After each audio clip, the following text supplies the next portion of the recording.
Acme is a very small community. Everybody knows each other. Have a good day. See you. Take care. They go to the local diner to have their breakfast, lunch, or dinner. Dinner okay? And they shop at the general store. You have that feeling of safety. Keep your doors unlocked.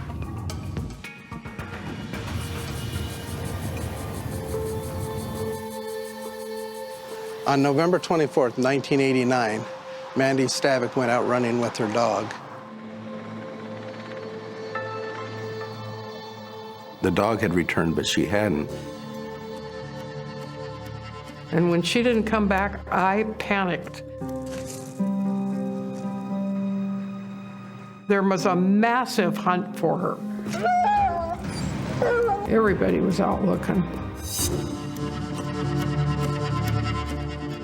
It was 3 days later when we found her. This is the South Fork of the Nooksack River. She was just floating lightly. The only thing I could see were her tennis shoes and socks. When I rolled her over, it was kind of a real shock to me because she looked like my daughter. And people would say to me, "Oh, you're so strong." Oh, yeah, right. You can't be strong through something like that. It just rips you to pieces.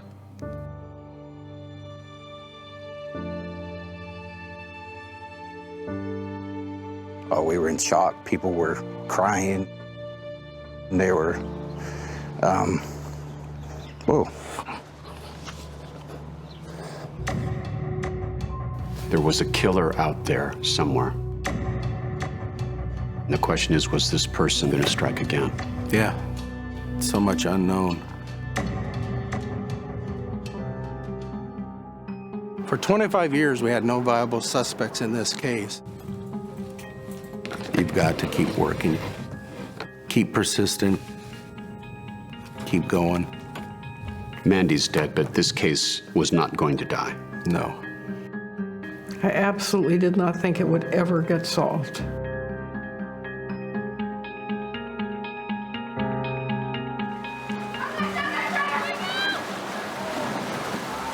Amazingly enough, it was two women talking in a water park that gave us the break in this case. One of the moms brought her name up. I just kind of turned to Merrill Lee and said, well, I am sure I know who killed her. And turned to her and I said, oh, I do too.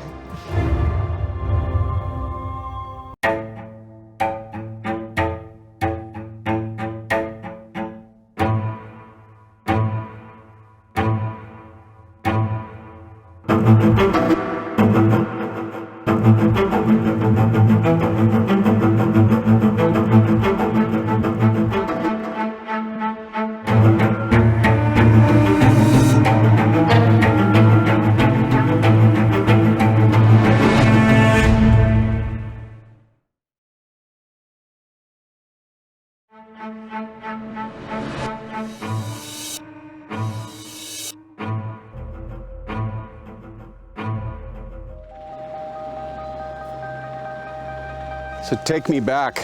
It's November 27th, 1989. Where are we right now? We're upstream from where I recovered her. It's a solemn place for you, isn't it? It is. It really does. Back then, Detective Ron Peterson led the search team for Mandy Stavik, moving upriver in his Zodiac boat.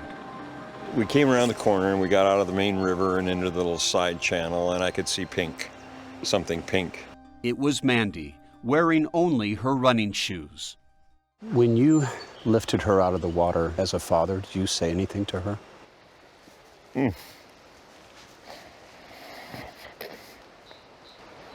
You're the first person that asked that.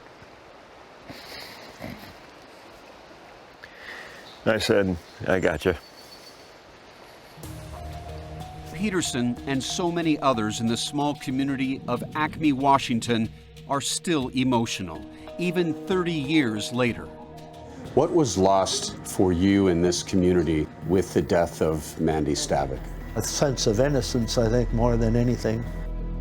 Jim Freeman was Mandy's high school basketball coach and gave the eulogy at her memorial service, attended by nearly 1,000 people. You see her smiling back at you, right at your soul with eyes that say, I love life. He had mentored her off the court as well, becoming a father figure after Mandy's parents divorced. Mandy expressed her admiration for him in this card. For Mr. Freeman, the one person who has inspired and influenced me more than anyone. Thank you, you're the greatest. Most sincerely, Mandy Stavik, class of '89, number 13. Basketball player, cheerleader, top student, once an aspiring airline pilot, Mandy Stavik truly stood out, says her mother, Mary. She wanted to do everything. She wanted to be very good to the best at everything she did. And she was. Mandy's older sister, Molly Brighton. Mandy, she was larger than life. She accomplished a lot in the short time that she was here. All that promise came to an abrupt end in 1989, when the college freshman came home from Central Washington University for Thanksgiving.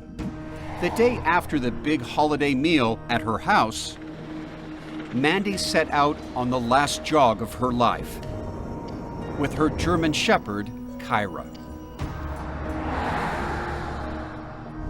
How many times have you driven this road?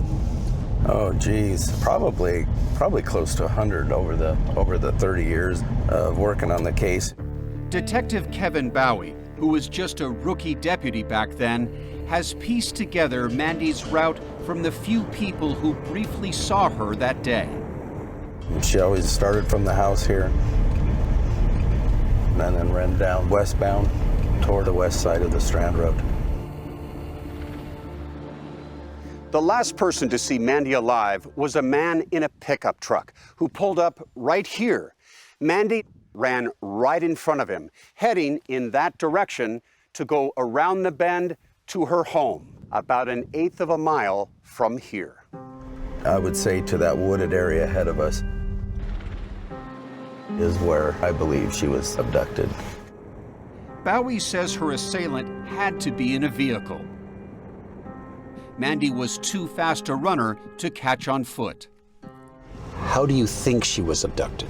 By a weapon, that's what they used to gain to control her. I believe it was a gun. And what? Points the gun at her and says, get in? Yeah, points the gun at her, get in. At that point, she's compliant. Investigators believe the attacker had kicked the dog into a ditch before abducting Mandy. He then sexually assaulted her about 3.5 miles away from where she was jogging. Afterward, she tried to flee, a scenario suggested by the scratches on her arms and legs. I immediately went, oh my God, she was running away, running through the blackberries. Blackberry bushes, got thorns on them. Big thorns. And that's what I thought. She was running away from whoever had her. I believe whoever was chasing her caught her and hit her in the head, knocking her out, and then placed her in the river to make sure she drowned. It occurred to Ron Peterson that Mandy's body may hold other important evidence. He had just recently been trained by the FBI on recovering DNA. And based on the position that she was in the water, you knew you had to get her out to preserve it. That was the biggest fear of mine, is how to get her out without disturbing it. His training paid off. So when they did the autopsy, they were able to recover male DNA from Mandy. The male DNA was semen, suggesting a sexual attack. What happened in terms of the investigation? From there, it was, you always look for that person that's strange or odd, that doesn't quite fit into the community.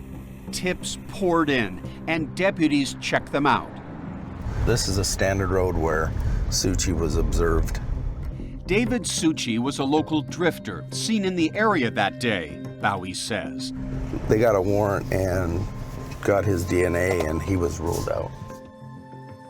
Deputies interviewed various persons of interest, including Mandy's boyfriend, Rick Zender. They also looked at him just to rule him out. All dead ends. In all, some 30 local men gave DNA samples. None matched. The case went cold. And the murder hung like a dark cloud over this community for the next 2 decades. It was like an assault on all of us. Then, almost 25 years later, a new suspect emerged, and he had lived right in Mandy's neighborhood. His name wasn't even on the radar.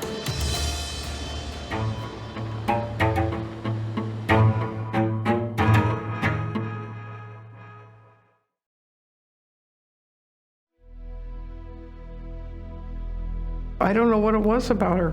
I'm just an ordinary person. I don't know how I managed to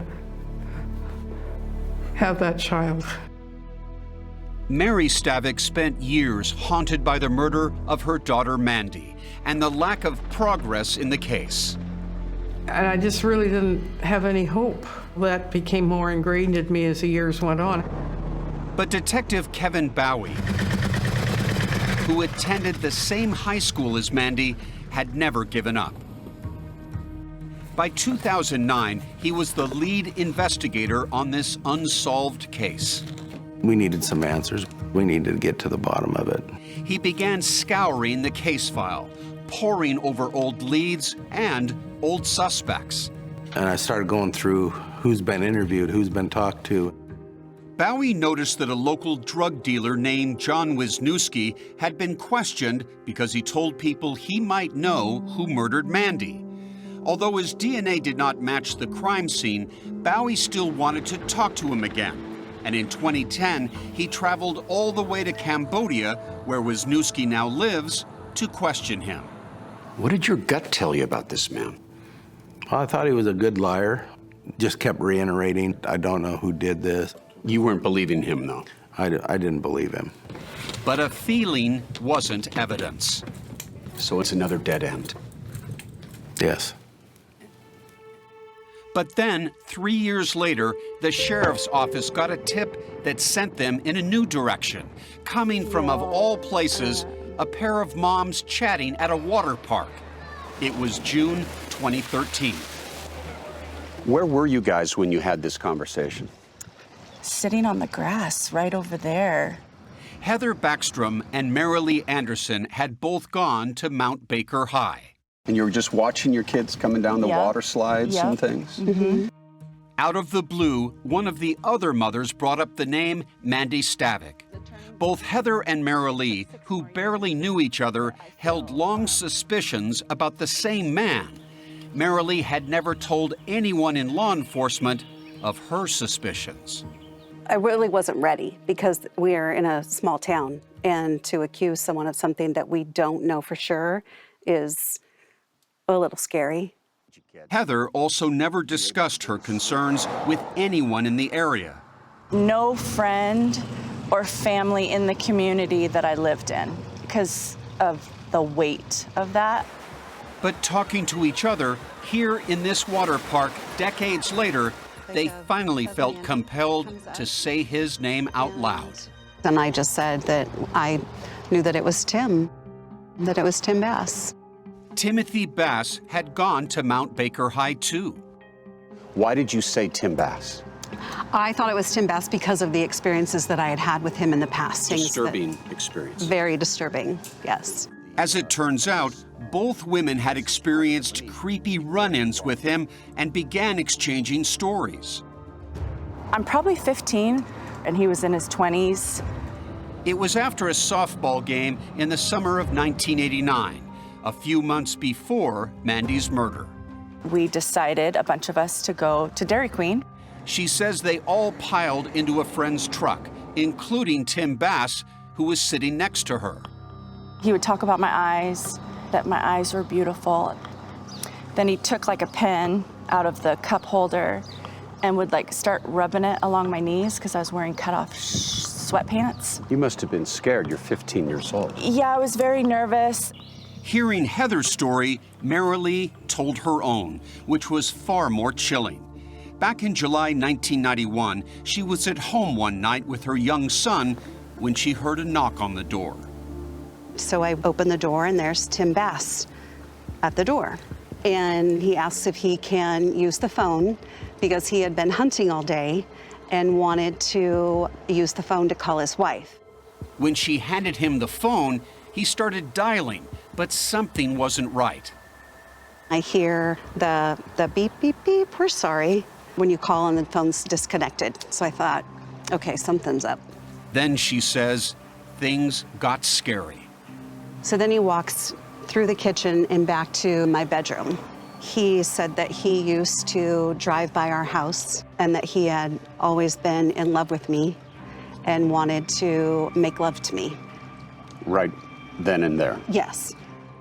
Marilee says she demanded that Tim leave, but he refused. And what are you feeling at this moment? Terrified. Eventually, after she threatened to call the police, Tim left. Years later, the two women now realized they had to speak up. Marilee contacted another Mount Baker High graduate, Detective Ken Gates. She had a gut feeling that Tim Bass was responsible for killing Mandy. Where did Tim Bass live? He lived right in this house right here. A home less than 2 miles from Mandy's house, right along her running route. Back in 1989, 1990, did they go to the Bass household and question people there? They looked at it like, no, it wouldn't be this family because they're well liked in the community. And so I think it was just overlooked. Tim Bass, along with his brother and father, had never been asked to give a DNA sample. And for the past 25 years, Tim had been living a quiet life in a nearby community, married with 3 children, and driving a delivery truck for a bakery. Any criminal record? Anything that would have called attention to Tim Bass? No. He kept to himself and, for the most part, worked and came home. But now, police decided to pay Tim a visit at home. Very non-threatening in your approach. Correct. When asked about Mandy, Bass pretended he didn't even remember her. At least, not at first. So he just looked up and was like, Mandy. Oh yeah, she was the girl that they found in the river. It was kind of like, okay, I think we're being played here. Who could forget Mandy Stavik? Police asked Bass for a saliva sample to get his DNA. And at that point he goes, well, I don't want to give my DNA. I watch those crime shows. I see how many people go to prison because they've given DNA. So they tried a new plan. At this point, we decided we need to get a surveillance team on him and follow him on his route. They followed Tim Bass all night long on his bakery delivery route. Police were hoping Bass would throw away an item with DNA on it, but no luck. The investigation stalled yet again until police received an unexpected helping hand. I wasn't really going to take no for an answer. I'm going to find something. I'm going to get you something.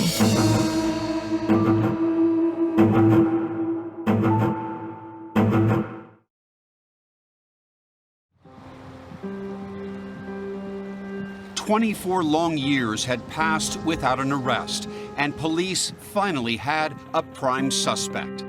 Back in 1989, Tim Bass lived down the road from Mandy Stavik, and she often jogged past his house on her regular running route, which is how he fixated on her, police believe. If Tim Bass sitting in his home was looking out the window, could he have seen Mandy running by? Easily. Investigators knew Mandy didn't jog by the Bass house the day she disappeared, but Tim was in their crosshairs, so they wanted to know more about him. They got some background from his younger brother, Tom. As kids, they palled around together like most brothers. Very competitive. We had a lot of fun together, playing, different sports. Tim had always been a loner, but as a teenager, he began to reveal deeper issues. Social interactions never really been natural to him. Tom remembers a harrowing night after a high school girlfriend had broken up with Tim. He was on the phone with her in his bedroom, and He apparently had a pistol with him. At some point said, I'm gonna kill myself. He actually ended up firing the gun. Tim had fired into the air. From that night on, Tom says people close to Tim noticed a change in him. It's just the disgust, the disrespect towards women. Robin, did you ever see this? Oh, yes. Mm-hmm. Robin is Tom's wife. I think that he really thinks that women are inferior to him.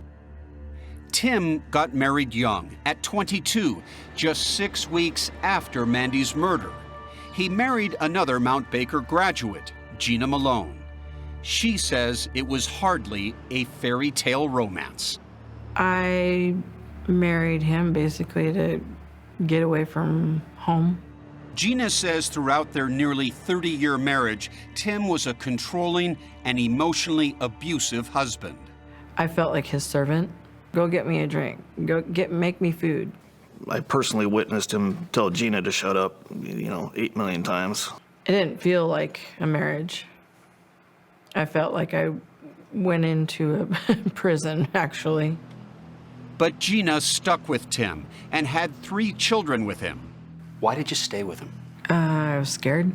And I did leave. I got a restraining order and left for 2 months. At that point, I had started divorce proceedings, and he's like, I'm gonna lie to the judge and get the kids taken away from you. Anything with my kids, I'm just like, okay, I'm gonna do whatever I have to do to not lose my kids. In Tim Bass, detectives believed they had their killer, but they wanted to cast a wider net of potential suspects to be sure they were on the right path. We developed this list. We called it a DNA sweep. Investigators got DNA from 36 more men in the area, but Tim Bass wouldn't cooperate. So cops called the bakery where Tim worked and spoke with his boss, Kim Wagner. The Tim Bass I knew, he was different. I don't know, he was weird. How was he weird, though? You just never knew what Tim was going to be at work that day. The smallest thing would anger him. And so you tend to kind of stay away from people like that. And Kim says she experienced Tim's low regard for women. He never called me Kim. He always called me woman. Woman. And, which, whatever. As Kim chatted with investigators, she realized they were looking at the Mandy Stavik murder and figured out what they were really after. Kim said, well, you guys want DNA, don't you? And I said, well, yes. And she says, I can get it for you. At this point, I'm thinking, I'm working with somebody that potentially did this to Mandy, and I gotta know. She kept an eye on Tim day after day, watching if he discarded anything that might have his saliva on it. You'd empty the garbage so it would be empty. Yeah. In case he dropped a cup or a bottle.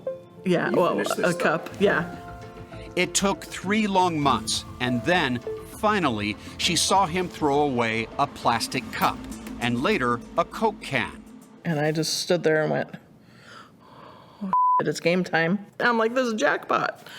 And so this time my heart was like, oh, I was dying because there was a lot of people around. So I grabbed it, and then I was like, I threw it in my desk drawer.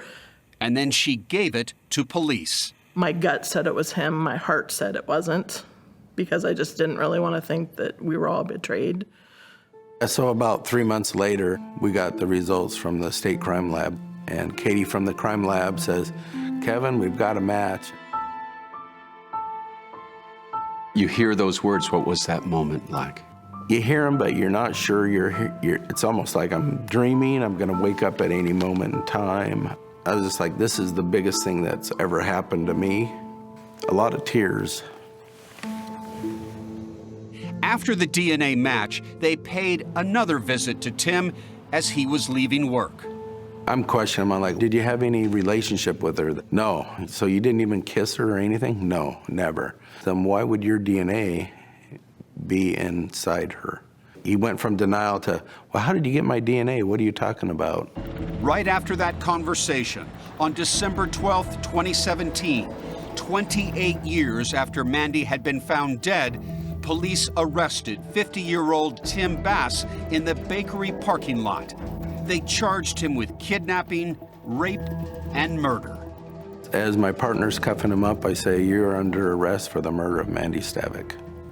Later that day, the sheriff came knocking on Mary's door. It also happened to be her birthday. Again, he says, "We've got him." That's all he says, "We've got him." And I says, "Who?" I really never dreamed. I really never dreamed it. Mandy's sister Molly was overwhelmed too. It's like, wow, what a present. What a birthday present. Detective Bowie called Kim Wagner with the news. Her first thought was about Mandy. And I asked if her family knew. What'd he say? That they knew. And so that's why I did it. I just never forgot about Mandy. But it's a big leap between thinking you have your man and convicting him in a court of law. Were you trying to get me to admit to something I didn't do? Is that what you're trying to do right now? Tim says he's innocent and that he had a secret that explains everything. He said, "I just wanted to let you know I slept with Mandy." I was like, "What?"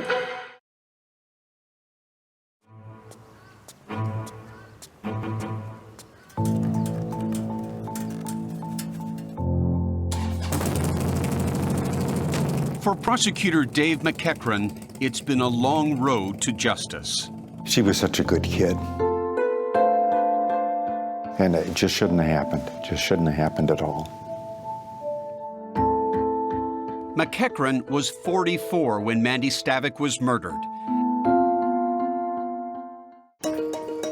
And now, at 73, ladies and gentlemen of the jury, he's come out of retirement and insisted he not be paid as he leads the prosecution team in this deeply personal case. In your heart as well as in your head, you wanted to finish this. You bet. All right. After 30 years of heartache, fear, and frustration, the trial of Mandy's accused killer finally begins. The state's case is simple. The defendant's DNA was inside her, and we know that she was kidnapped, she was raped, and then she was killed. Case closed? No. Tim Bass is not guilty, says defense attorney Stephen Jackson. He didn't kidnap anyone, he didn't rape anyone, and he certainly didn't kill anyone. Jackson floats a theory to jurors that, if true, would be shocking. The suggestion that Tim Bass and Mandy Stavik had consensual sex in the hours before her murder. There were no signs of a struggle. Evidence of sexual contact is not evidence of rape. Everything I've said is the truth. In this interrogation, after his arrest, Bass claimed he had been having a secret affair with Mandy. It was more of a friendship type thing. We just talked, and then it just kind of grew into more of a physical thing, and we didn't even really do it that much. So it was more kissing and stuff. DNA can only tell you that there was contact. Stark Follis is one of Bass's defense attorneys. Mandy had come home for Thanksgiving break.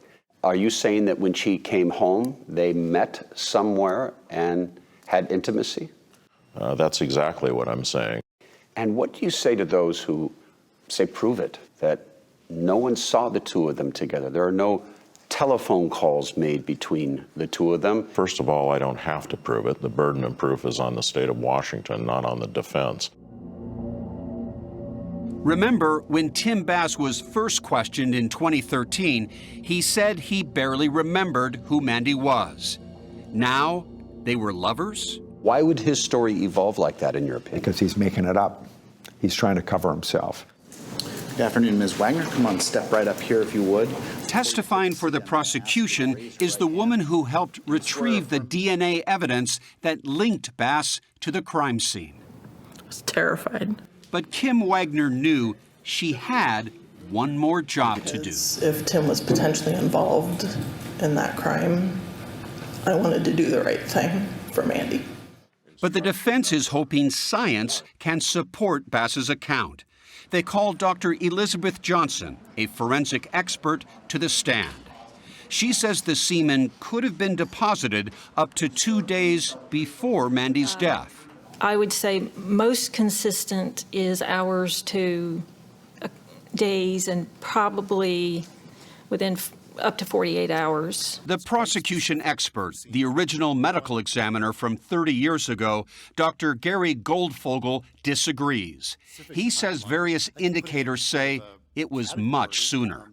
She was raped and then was killed and deposited in the river and drowned in the river.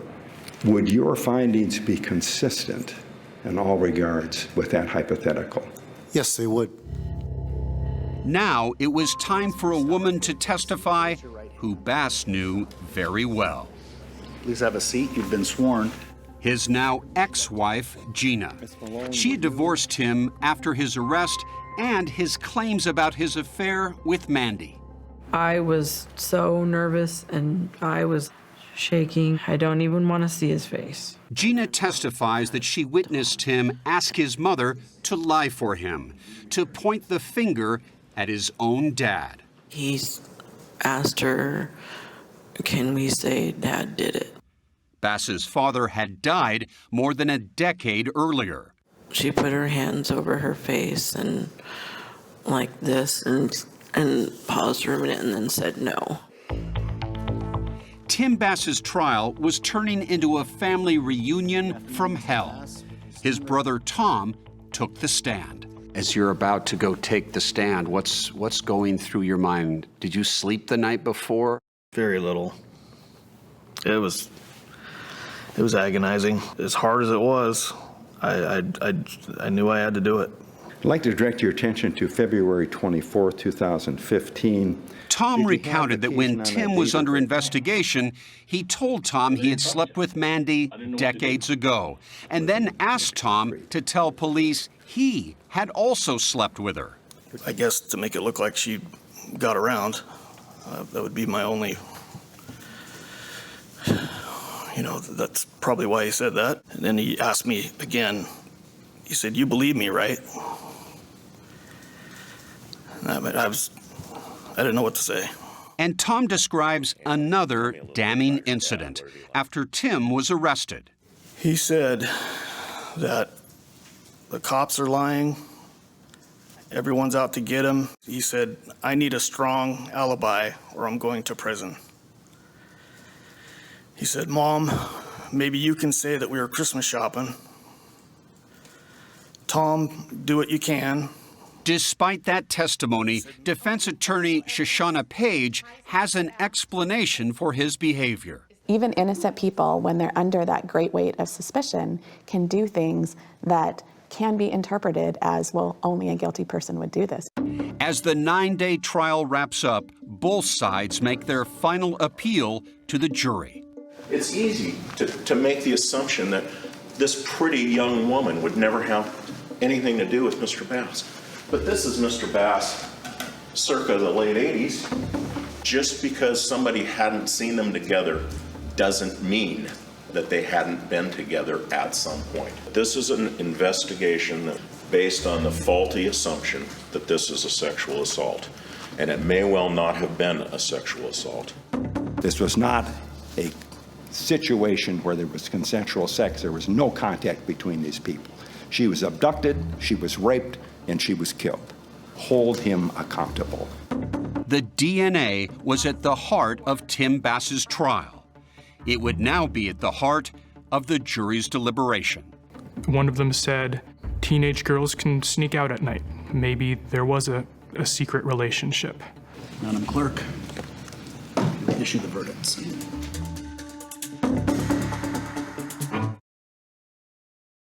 "30 years of wondering, 2 weeks of trial, 5 hours of deliberations." I was terrified. As the jury in the Mandy Stavik case deliberated, the hours felt like an eternity. I was every juror. Please do the right thing, do the right thing, do the right thing. They have to have 100% agreement. If one person doesn't agree, they've got a hung jury and they have to start all over again. And I was praying that that would not happen. Although no one testified to ever seeing Tim and Mandy together, juror Ed Beeman says they had a lot to discuss. When we go in and deliberate, we had to turn in to be investigators and attorneys too, and we went through everything. We had posters on the wall and maps, and we went through everything just like the attorneys did. Juror Jay Van Mersbergen. Maybe a quarter of the people tied up on whether or not there might be reasonable doubt. Deliberations lasted a little over a day. Madam Clerk, issue the verdicts. 29 years and 6 months to the day had passed since Mandy Stavik was killed. Would her family and friends finally get justice? We, the jury, find the defendant, Timothy Forrest Bass, guilty of murder, rape, and kidnapping. It was such a relief. It was such a relief. For you, that moment when you're seeing the family embrace and the tears, did you think this is what justice looks like? Yeah, at that point, I thought this is why we do what we do. The harm that this caused is incalculable. He has finally received justice. And to me, it can't be enough time. He should never get out. 6 weeks later, it was time for sentencing. My family will never be healed, never be normal. Mary and Molly were too emotional to speak, so Molly's husband, Mike Brighton, spoke for them. Timothy Forrest Bass must never be allowed to walk the earth as a free person. Never, ever. The defendant's mother would like to address the court. Then it was the Bass family's turn to speak. Tim's mom, Sandra Bass, insisted that her son never tried to blame his father for Mandy's death. That is totally false. I do know my son is not guilty of this crime. Then, if you would like the opportunity, now is the time. I will. Convicted murderer Tim Bass, whose DNA had sealed his fate, spoke in court for the first time. I would first like to say that I'm 100% innocent of this crime. Furthermore, I don't believe I received a fair trial. In saying that, though, a better man in me says I should say very little today. I give this day to the Stavik family. Unswayed, the judge sentenced Bass to the maximum sentence, nearly 27 years. He couldn't get life because prosecutors did not charge him with premeditated murder.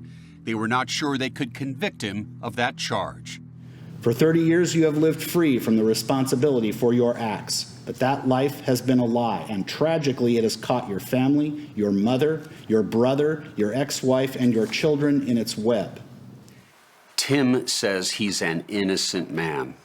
What do you say? Guilty as hell. I lived in prison for 28 years with him, and now it's his turn. For Mary, who once thought she'd never see justice, Bass's sentence gave her some solace. Definitely closure, I feel. After all, they've got the guy that did it. He'll spend enough years in jail, so if he ever does get out, his life will be practically over. Tom Bass now wonders if his brother considered other killings, possibly even Heather or Mara Lee. I think potentially more could have been his next victims. You sometimes think we're lucky to be alive? Yep. Heather and Mara Lee are proud of their roles in putting Tim Bass away. In the end, three women's word or experiences are what took him down, and I love that.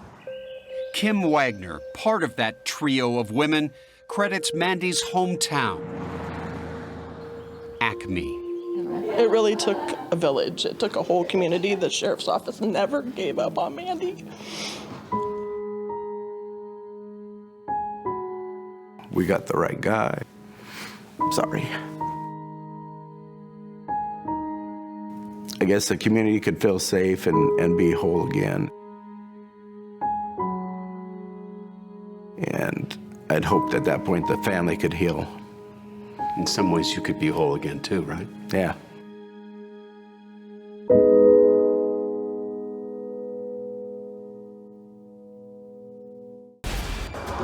48 hours. To miss it would be a crime. Were you at all prepared for what happened in this case?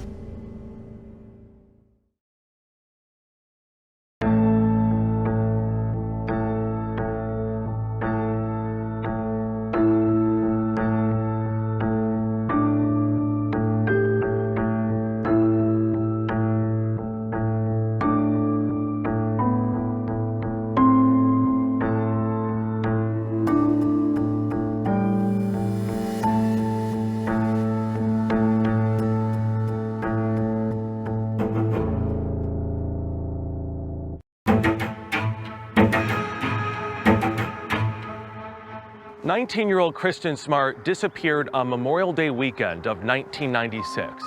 For more than 2 decades, her family, friends, and supporters searched for answers and for justice.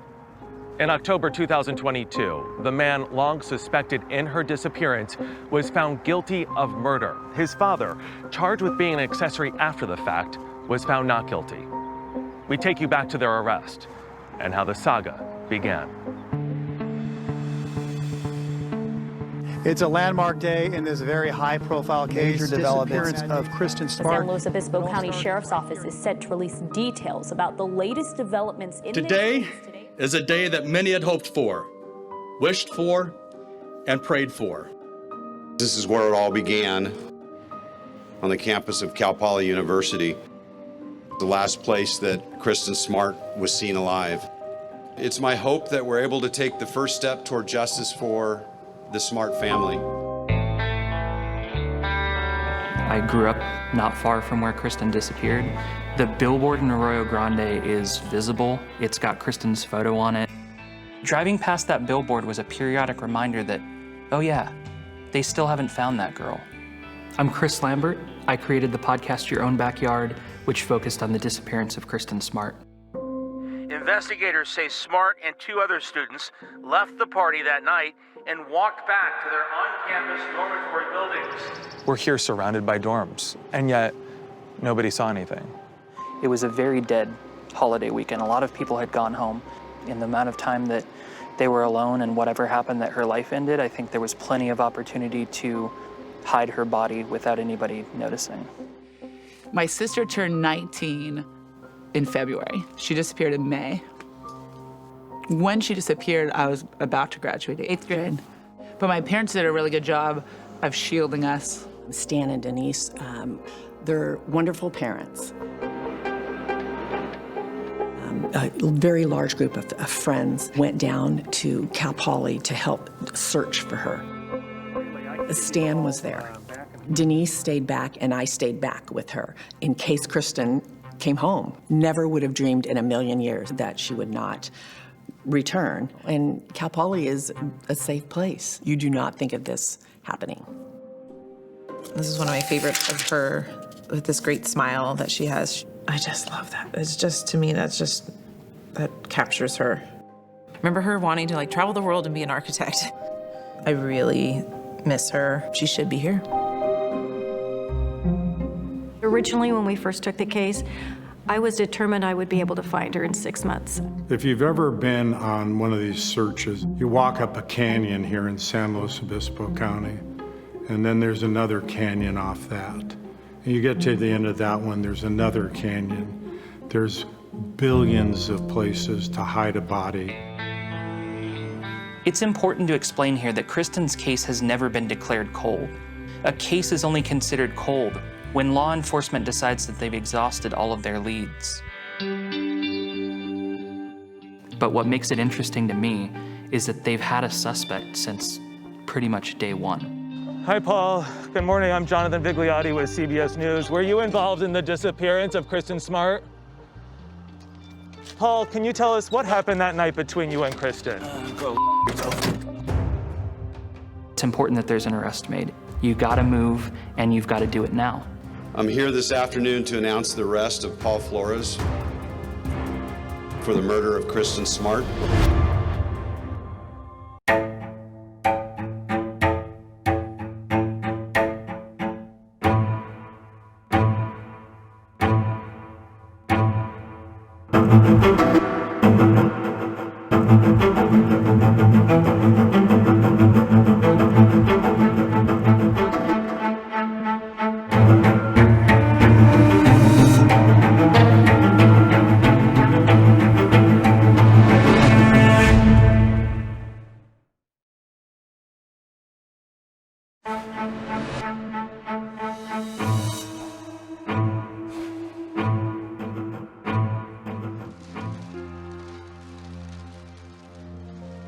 After almost 25 years of suspicion, on April 13, 2021, San Luis Obispo County Sheriff Ian Parkinson announced the arrest of Paul Flores in the disappearance of Kristin Smart.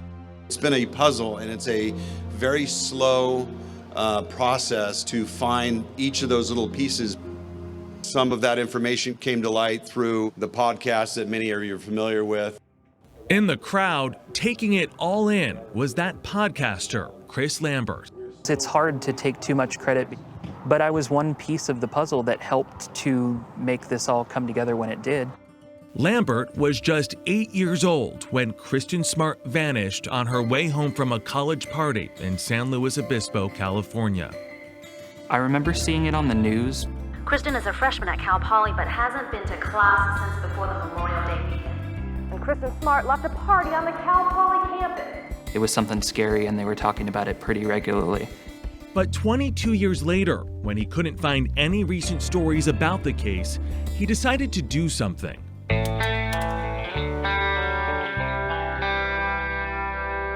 It's a cold and cloudy winter afternoon in San Luis Obispo, and I'm retracing missing Cal Poly student Kristin Smart's last known steps. Even though he'd never investigated anything before, Lambert quit his job to create a podcast. At least once a day, I ask myself, what are you doing? Lambert began looking into what happened to Kristin, collecting articles and documents, chasing down leads, and tracking down anyone with information. I didn't know the scale. I didn't know how many people were going to listen, but I knew that I could try to do a small part. I Googled Kristin Smart's name every few years. He never expected it would be a hit, but his podcast caught the attention of millions of listeners and sparked new interest in this decades-old unsolved case. Back in May 1996, Kristin Smart was finishing her freshman year at California Polytechnic State University, better known as Cal Poly. Her younger sister, Lindsay, says their mother urged Kristin to go there. You should go to Cal Poly. They're known for being a really safe school. And it was only 250 miles from Stockton, California, where she grew up with Lindsay and their brother, Matt. Her parents, Denise and Stan, were both educators who encouraged their kids' passions. She was who she was because of her parents, for sure. Anne-Marie Christian became friends with Kristin in elementary school. Her parents reminded me of my parents, just very involved with their children, a very close-knit family. Kristin loved swimming and skiing, but Lindsay says her sister was happiest when she was traveling. She had traveled the world before she even made it to college, by herself, which is pretty amazing. She spent a summer in London, was an exchange student in Venezuela, and a lifeguard at a camp in Hawaii. She definitely took advantage of life, seized the day. She was super ambitious and was determined, to find the next adventure, to find the next challenge. That turned out to be college. Like so many freshmen, Kristin struggled. Classes were difficult. She was trying to fit in, and she missed her family. Kristin broke down, begging her mother to let her drop out and go somewhere else. But every Sunday, when she called her parents, they encouraged her to stick it out. Longtime family friend Denise Pierce. Things were going to get better, and they did. Friday, May 24th, 1996 was the start of the Memorial Day weekend. Most students had taken off, but Kristin had stayed on campus. So had Margarita Campos, who lived in the next room in Muir Hall. They had become close friends, despite their differences. I was a little bit more introverted and inhibited, and she was like, no, we have to go out and we have to go live life. And she was growing as an individual. She was pushing herself out of her comfort zone. And I was like, no. So when they were invited to a party that Friday night, Kristin was excited to go. Kristin was like, come on, let's go. And I was like, nah, I have to study. And so she pulled me into this sort of oh, come on, let's socialize. And these girls are inviting us out, let's go. And I was like, oh, okay, fine. But when we got to the house, it was pretty dead too. It was like a couple roommates hanging out playing video games. And Kristin was like, oh gosh, there has to be something better than this. The two girls walked to an area off campus where there were fraternities, sororities, and residential housing for students.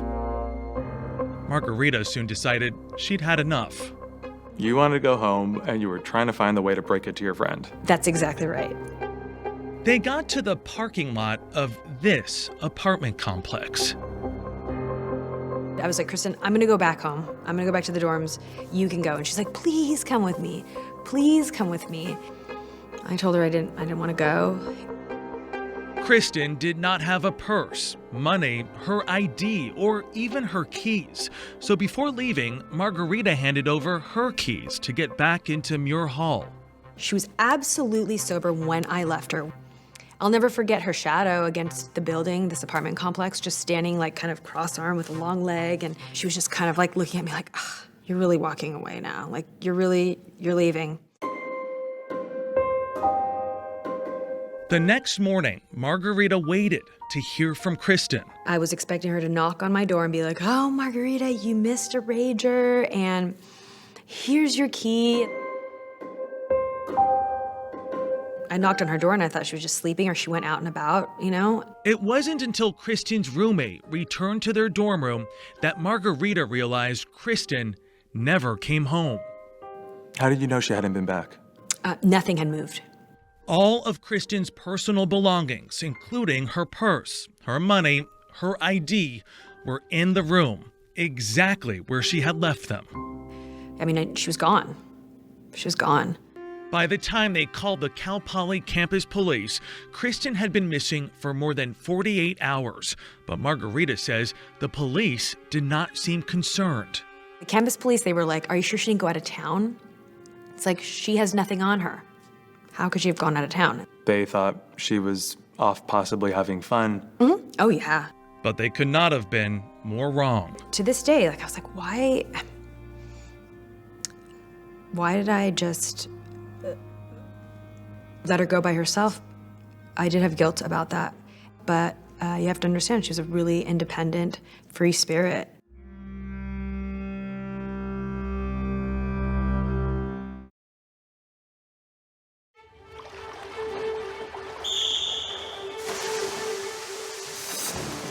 Kristin's mother, Denise Smart, spent Memorial Day weekend at a swim meet with her two younger kids.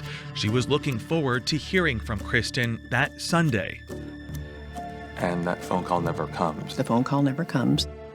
Instead, on Monday, May 27th, Denise Pierce says the Smarts got a call from Cal Poly's campus police asking if Kristin was with them. Kristin hasn't come home, and we're not sure where she is.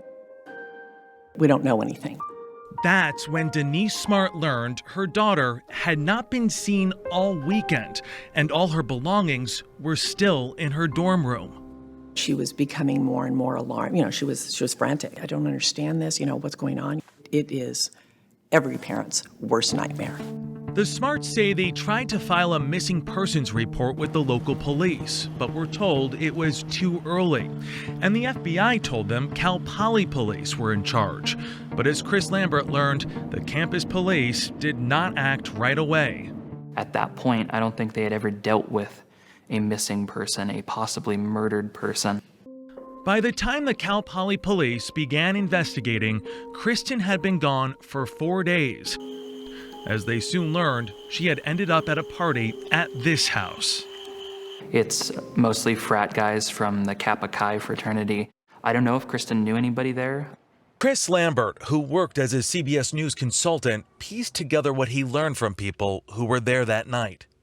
Kristin became incredibly intoxicated, whether she was drugged or whether she just had a lot to drink in a short amount of time. She ends up passed out on the lawn next door. Lambert says Kristin could not stand on her own, so fellow student Cheryl Anderson, who was also at the party, began helping her back to campus. They were soon joined by another party goer, Paul Flores. As they describe it, Paul Flores just sort of appears out of nowhere and offers to help. He gets his arm around her torso and her arm around his neck, and he's helping her walk. Paul keeps stopping along the way and letting Cheryl Anderson know, "You can go on ahead, I've got her, it's fine."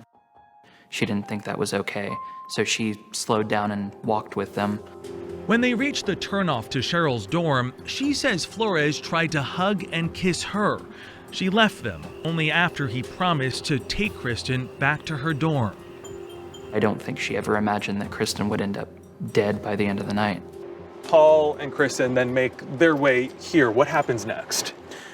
So if you believe Paul's story, he goes into his dorm room here, and he leaves her to walk up this walkway. Her dorm entrance is right over here. I personally think that wherever Kristin went, Paul was there with her. I don't think that she went back to her dorm at all. Whatever happened in those early hours, one thing is indisputable. Kristin Smart has never been seen again. She had just 40 yards to go, and yet she vanished. That's the upsetting part about it, isn't it? The investigation seemed to be hampered from the start by a series of missteps by campus police, beginning with their assumption that Kristin was off having fun and ignoring worried friends who said she was missing. So much was lost in those first few days, where if that very first phone call was taken seriously, answers might have been uncovered the first week. They also did not focus on Paul Flores immediately, waiting 6 days to formally interview him. Even worse, they never sealed his dorm room. There was a lot of evidence that could have been gathered that wasn't. Why? I wish I knew why. They did an interview with the Cal Poly Mustang Daily and explained that they didn't think there was any evidence that a crime had taken place. By the time they inspected Flores' room, Kristin had been gone for 16 days. School was over, so campus police found an empty room that had been sanitized by the university's cleaning crew. Any evidence that might have been there was long gone. The investigation was completely botched by the campus police. There's no question about it. And while they did not rush to investigate Flores, Kristin's family says campus police were very quick to judge her. Just days after she disappeared, an incident report seemed to imply that Kristin's behavior contributed to her disappearance. There was a lot of focus on how Kristin was drinking, what sounded a lot like victim shaming. Right. 100% that was happening. The report said, Smart does not have any close friends at Cal Poly. Smart appeared to be under the influence of alcohol on Friday night. Smart was talking with and socializing with several different males at the party. But while campus police weren't doing much, Kristin's parents were doing whatever they could to find their daughter. Kristin's father would come down and hike every trail he could find on the Central Coast. He'd go anywhere. He'd go through tunnels, under bridges, looking for his daughter and expecting, best case scenario, he's going to find her body, which is awful for a parent. Early on, a small group of volunteers also looked for Kristin, but a massive search did not happen until she'd been gone for more than a month. That's when the campus police finally handed the investigation over to the San Luis Obispo Sheriff's Office. But they did not find Kristin. 4 months after that futile search, Paul Flores was brought before a grand jury. Little is known since the proceedings are kept secret, but no charges were ever filed. Just weeks later, Kristin's frustrated parents contacted James Murphy, a local civil attorney. It was just a sad phone call to have somebody say, our daughter disappeared and we think she's the victim of foul play and we'd like to pursue the guy that we think is responsible. Murphy and his wife, Garen Sinclair, agreed to take the case pro bono, promising to go after Paul Flores and put pressure on the sheriff's office. Murphy immediately filed a wrongful death lawsuit against Flores in civil court. And it says wrongful death, and then I put murder. Putting murder on the lawsuit was sending a message to Paul Flores and his family that we believe that he killed Kristin and that we're coming for him. But trying to get him hasn't been easy. It just amazes me the amount of evidence that's available, yet nothing has happened. The day after my sister disappeared, Paul Flores had a black eye and scratches on him.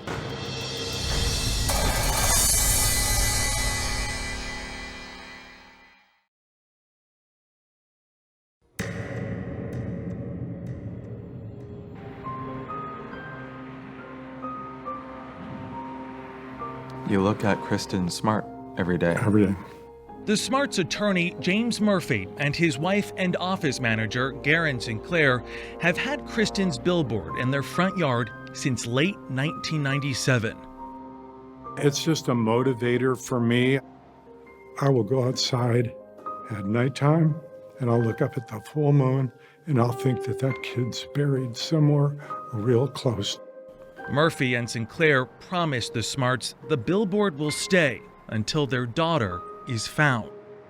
I'd love to do anything to end their suffering. And that weighs on you. Yep.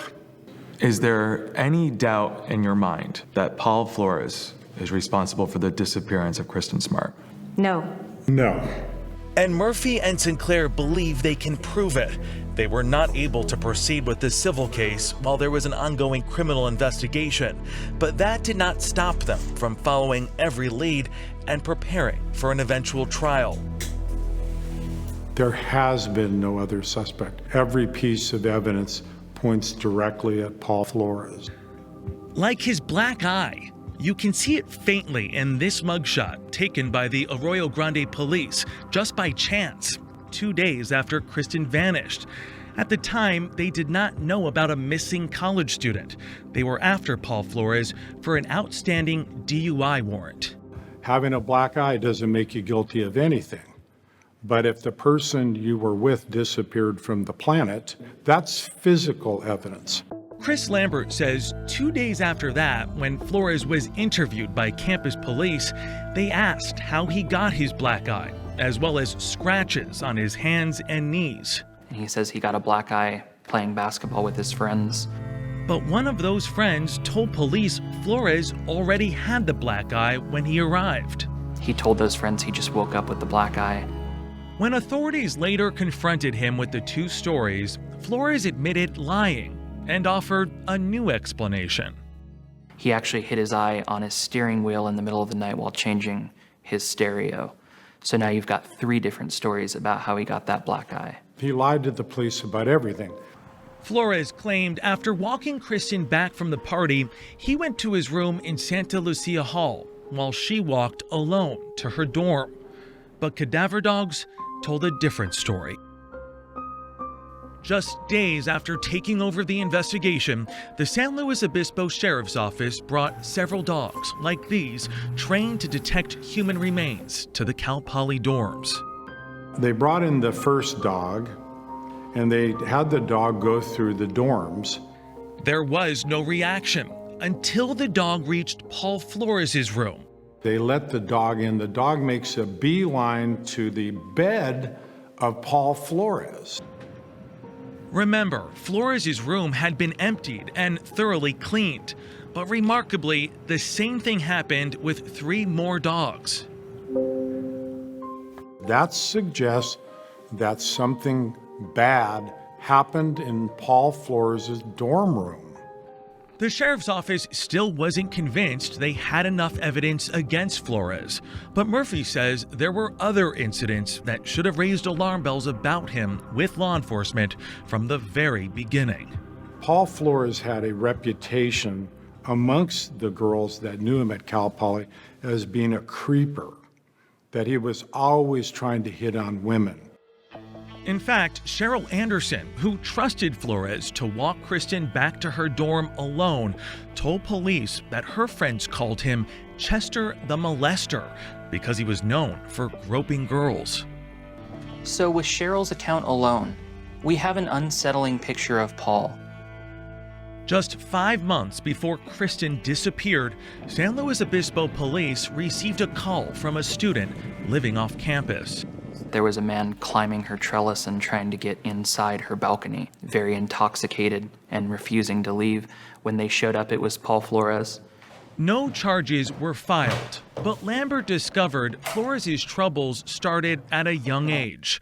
In high school, he was known as a loner. Chris Lambert spoke with some women who knew Flores back then. They asked him not to use their names. Well, his nickname was Scary Paul. You wouldn't want to be alone in a room with him. You wouldn't let any of your friends be drunk around him. Those were kind of unspoken things. And they told Lambert they weren't surprised when they heard about Flores' connection to Kristin's disappearance. I wasn't surprised, but there's also that shock value of kind of, oh my God, I knew it. Although suspicion surrounded Flores almost from the beginning, any hopes for an arrest were dashed in May 1997, when then Sheriff Ed Williams made an admission to the San Luis Obispo Telegraph. Quote, "We need Paul Flores to tell us what happened to Kristin Smart. So absent something from Mr. Flores, I don't see us completing this case."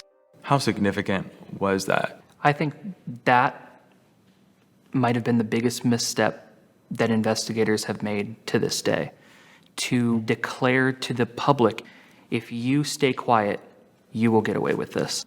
And 6 months later, when Flores was deposed by James Murphy for the Smart's civil suit, he kept quiet. Would you state your full name for the record, please? Paul Ruben Flores. The only thing he would confirm on tape is that his name is Paul Flores. What is your present residence address? On the advice of my attorney, I refuse to answer that question based on the Fifth Amendment of the United States Constitution. Everything else, he took the Fifth Amendment. He wouldn't answer a single thing. In May of '96, were you a student at Cal Poly?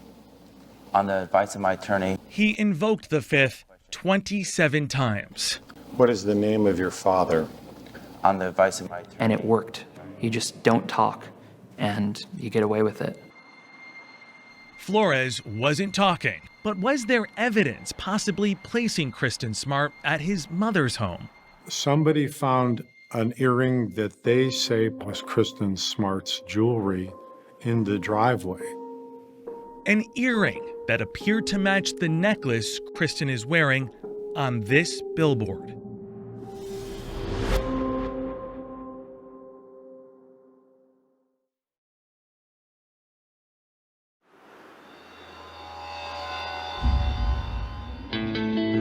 When Kristin Smart disappeared, Paul Flores' parents, Susan and Ruben, were separated and living apart. 4 months later, while attempting to reconcile, Susan rented out her house in Arroyo Grande. A young couple moves into it with their kid. The mother is washing her car in the driveway at one point. Something shiny catches her eye next to the front driver's side tire. A single woman's earring. That mother, Mary Lassiter, described it to Chris Lambert. It was like a red thing, and it was like a smudge, like fingerprint look on the back. Just red, like maroon, like old looking. And a smudge that it was like half a fingerprint. It was turned over to a detective with the San Luis Obispo Sheriff's Office. But Garen Sinclair says the Smarts never knew it existed until the Lassiters were deposed in January 1997. He never once turned to the Smart family and said, "Hey, we have an earring. We'd like to show it to you to see if it matches any of your daughter's jewelry."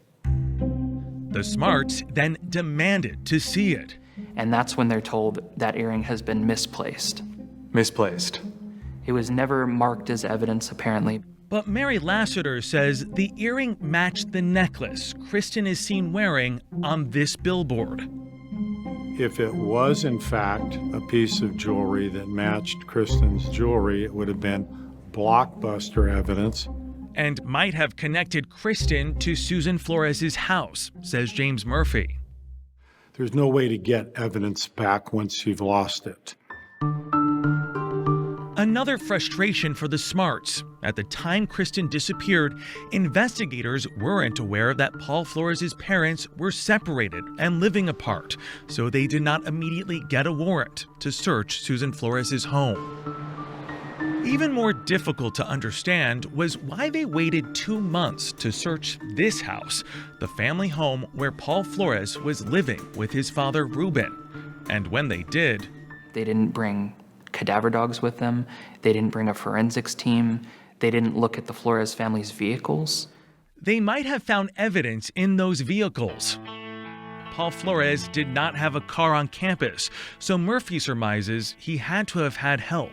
And it's 2:30 and 3 o'clock in the morning at Cal Poly. This is not a location from which Paul alone could easily move a body without a vehicle. But further investigation of the Flores' 2 trucks seemed impossible. In the months after Kristin's disappearance, one truck was traded in. The other was reported stolen. But it's Susan Flores' concrete backyard that initially received a lot of attention. It had been the focus of widespread speculation for more than 2 decades, especially her planter boxes. Around the time Kristin disappeared, they cut out planter boxes in the backyard. So they cut out big chunks of concrete and filled it in with soil. In one of Paul's police interviews, he mentioned that he wanted to be let out of the interview because he needed to help clean up concrete at his mom's house. So what was being done in Susan Flores' backyard in the weeks after Kristin went missing? Susan's house was finally searched in March 1997, 9 months after Kristin disappeared, but nothing was found. It would be 3 more years before the property was searched again. At 8 a.m. on June 19, 2000, a team of sheriff's investigators knocks on the front door of Susan Flores' East Branch Street home. With them is a group of FBI evidence response team members and a search warrant. That warrant allowed them to dig up the backyard, but deputies chose not to excavate. Denise Pierce says that was a crushing blow for the Smart family. To be almost there, to think that, you're going to finally get some resolution and then, it doesn't happen the way it's supposed to, devastating. And there would be more disappointment in 2007. After the Smart's legal team searched a small portion of Susan Flores' backyard with ground-penetrating radar and did not find any evidence. They just have never given up and are never going to give up on their daughter. Ruben Flores and his estranged wife Susan have always denied any role in Kristin Smart's disappearance. And do you have any information as to where Kristin Smart's body is located? Of course not. Does your husband have any information as to where Kristin Smart's body is located? No. When they were deposed by James Murphy, they also insisted their son was not involved. Does your son have any information as to where Kristin Smart's body is located? Nope. Has your son ever told you that he did not kill Kristin Smart?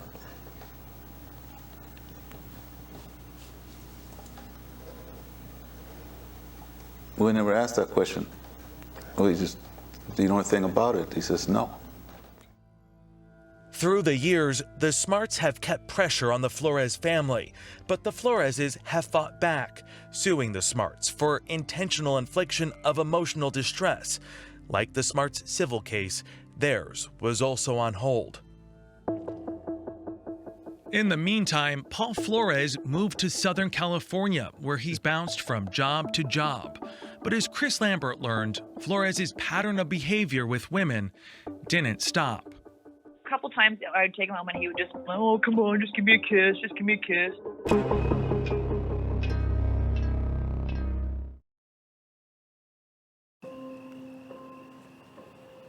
Paul Flores may have wanted a fresh start in Southern California, but Chris Lambert says he could not seem to break old habits. Paul worked with a number of women that he made incredibly uncomfortable. Girls who he tried to make a pass at sexually, girls that he tried to force to kiss him. Some of those women, who did not want their real names used, told Lambert about their encounters with him. So I walk him up to his sister's apartment, and all of a sudden he just picked me up, carried me inside, turned around, he shut the apartment door and locked it. So I said, you better turn some lights on right now and let me out or I'm going to scream. So eventually he unlocked the apartment door and I left.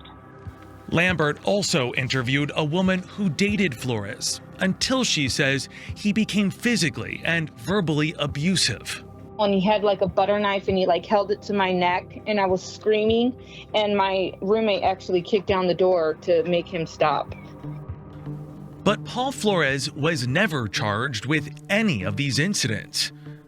Back in San Luis Obispo, the Smarts, feeling ignored by the sheriff's office, continued a relentless campaign to get them to do more to find their daughter. What toll over time did this have on your parents? I think they're like carrying boulders on their back. Then, in 2011, Ian Parkinson was elected sheriff.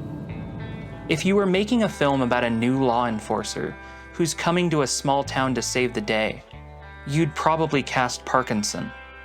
He promised the Smarts that solving Kristin's case would be a priority.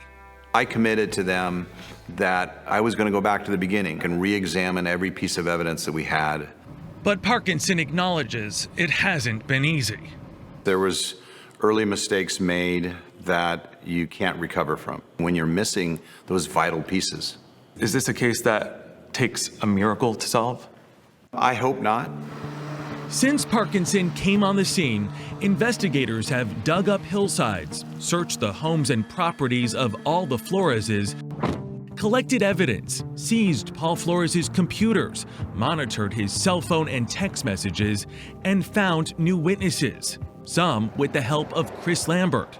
I brought them a number of witnesses that they were very interested in. I also brought them witnesses that they had no interest in whatsoever. And then months and months later, they'd reach back out and say, can you get us in touch with this person again? In April 2021, investigators finally put the pieces of the puzzle together and decided they had enough to charge the then 44-year-old Paul Flores with Kristin's murder and his then 80-year-old father as being an accessory after the fact. The allegation against Ruben is that he helped to conceal Kristin's body after the murder was committed. San Luis Obispo County District Attorney Dan Dow. We don't have evidence sufficient to charge anyone else at this time, but the investigation is ongoing. And for the first time, clues about what may have happened to Kristin Smart. Forensic physical evidence was located, and yes, we believe it's linked to Kristin.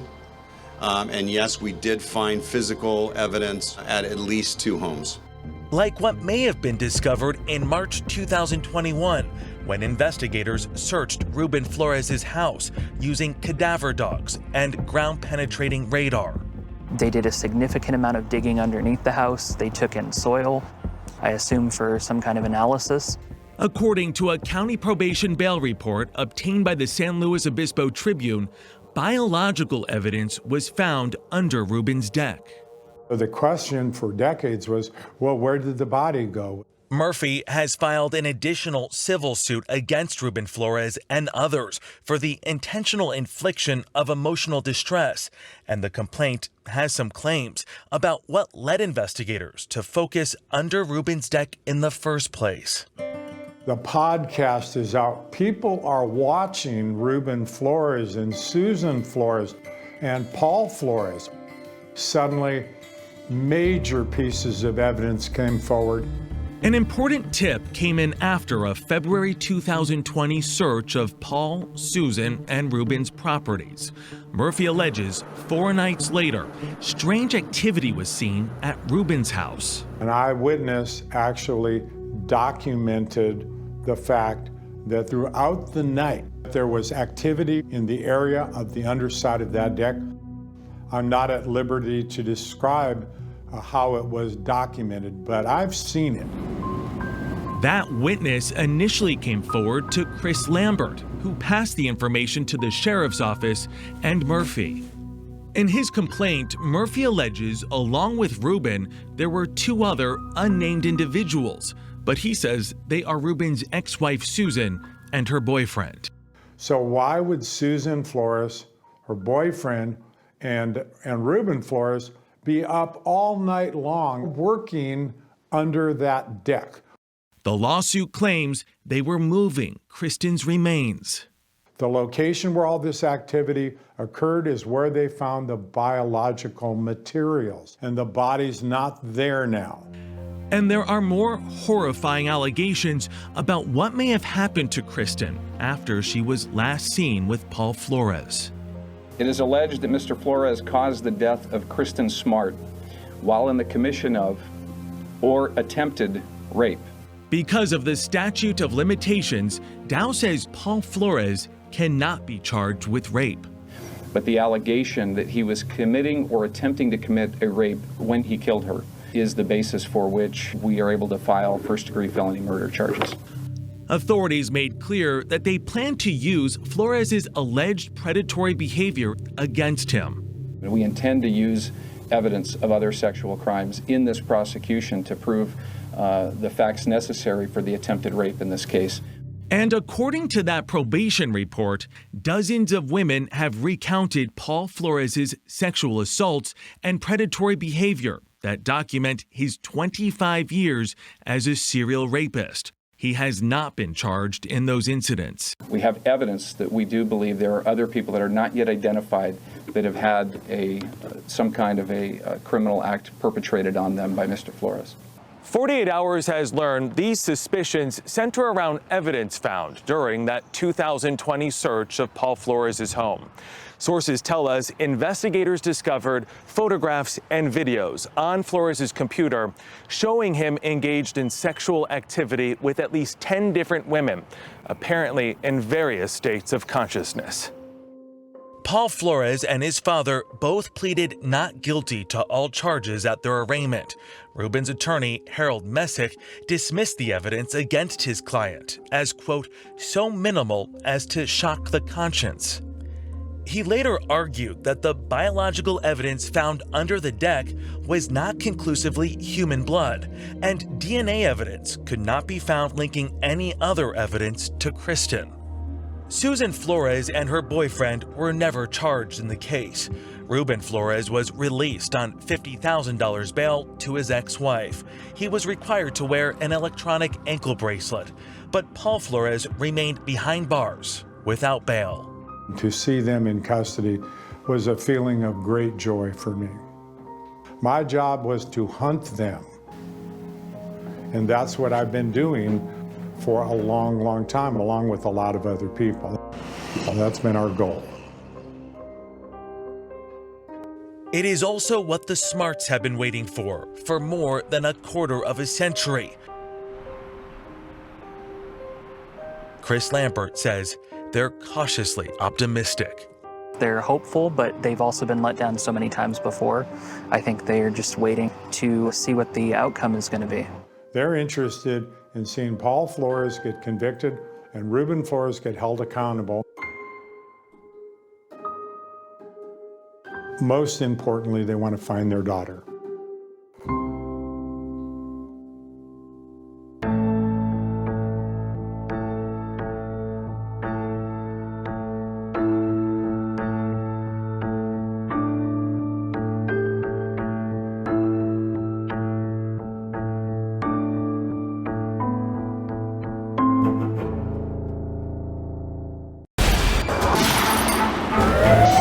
"48 Hours. Don't miss an episode."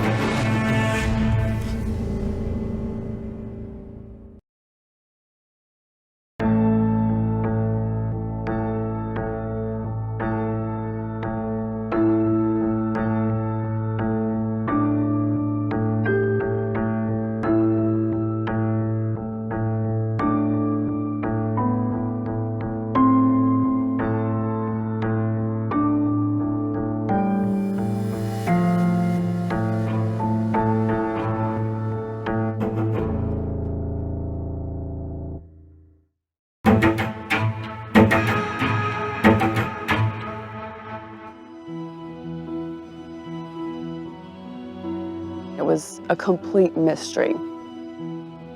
This is a shocking crime, you know, the kind of shooting that you would think you'd only see in the movies. You could even call it a cold-blooded ambush. I'm Hermela Aragawi. I'm a reporter with CBS Los Angeles. This happened in the mountains east of LA, way up in the mountains. This guy, dressed as a delivery man, goes up to this home. He knocks on the door. When the guy who's supposed to take the package comes to the door, he pulls out a gun and he shoots 3 or 4 times. We then learn that the victim was a lawyer. His name was Mark Angelucci. Angelucci died right there at the scene. I couldn't stop thinking about Mark. I would wake up in tears with my pillow already soaked, just knowing that I now live in a world without Mark. I'll never see him again. I'm Cassie J, and I'm a dear friend of Mark Angelucci. He was just a down-to-earth, at the center of his soul, a good-hearted person. Did your mind start racing about who could have done this? I didn't want to jump to any conclusions that this was planned, because it was Mark. Everyone loved Mark. Just 8 days after Mark Angelucci was murdered, another crime took place about 2,800 miles away in suburban New Jersey. It seemed like an exact copy, the delivery man, the gunshots. I was notified that a shooting had occurred at a federal judge's residence in New Jersey. I'm Joe Denahan, FBI Newark Field Office. Police telling us that that gunman was dressed up as a delivery man when he rang the doorbell here at their home. Right here behind me. Who would want to hurt the judge, or who would want to hurt someone in her family? Her college-age son sustained a gunshot wound to the chest. I get a call from one of my friends. He's like, there's an article that Dan was shot. Go to Google right now. So I go to Google, and sure enough, there's article after article after article just describing what's happening. Nothing inside of me believed it, because I couldn't get over the fact I'd seen him 5 hours before. There's no way this is happening. Every article was saying that Dan had passed away at the scene. There was one that had said, no, he's in the hospital, he's in bad shape, but he's alive. And that was the article that everyone was clinging to. Like, there's hope. What ended up happening was a man had come to their door to drop off a package. That man was not a FedEx employee. That was a very bad man. Two heinous but similar crimes on opposite sides of the country. Were they connected? We did not have the subject in pocket. We had no idea who it was. You know, you have a violent and unstable person, so we were aggressively preparing for that possible confrontation.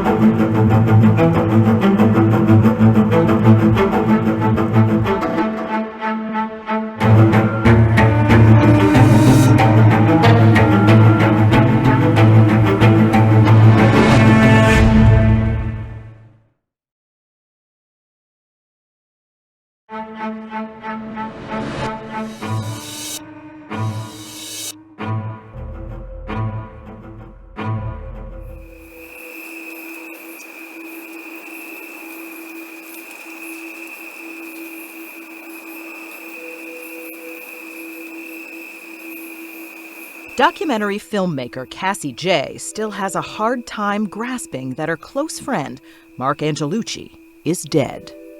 We almost had a kind of brother-sisterly love for each other and respect, and he was my biggest protector and also my biggest cheerleader.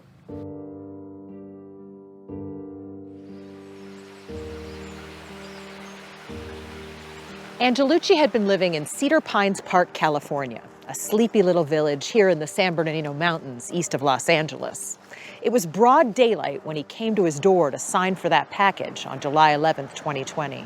The 52-year-old attorney never had a chance. He was shot point blank.